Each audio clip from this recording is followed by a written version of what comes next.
Guys, may sasabihin lang sa inyo. Tingnan nyo yung aso namin nagtititer. Kasi nagngingipin siya. Kasi pa mo, Ber? Ariel! Ayan, sana?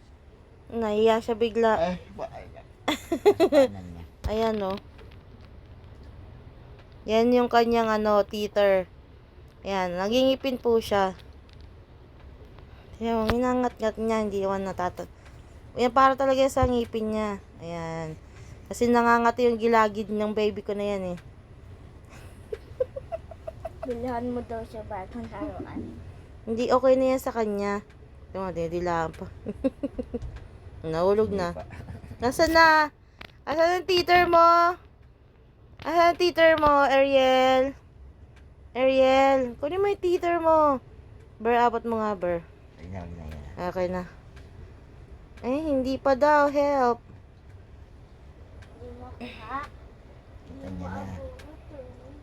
Oh.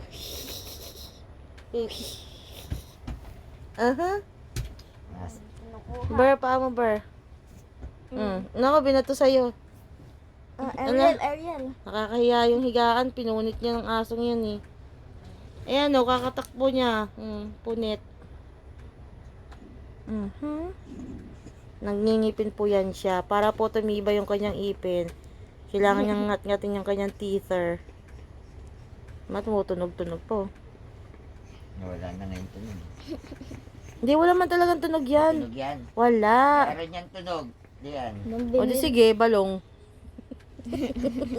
Di ba, Ber? May tunog yung Ber? Oo. Dati, hindi ka na maalala. Oo, wag ka tumalikod dito. Masama daw yung tumatalikod. Kung ikaw naman yung kaharap, bakit hindi? Ano?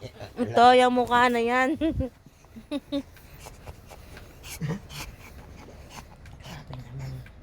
Grabe naman ito nagtititer nito.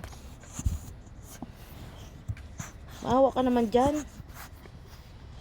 Yan, ilawan po natin. Maawa ka naman dyan, ma'am. Hindi yan, ganyan talaga yan siya.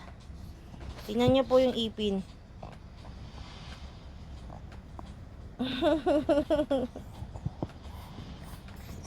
Tingnan mo, pampatibay nga ng teeth yan, eh. Videohan natin para meron kang remembrance. Nahawakan pa, oh. Titibay po ang ipin ng aso, ng baby. Ang teether. Bow. Ayan. Kita yung teeth. Tingin nga ng teeth. Ayan, oh. Diba? Pampatibay po ng teeth yam. Ganyan talaga yung kulay.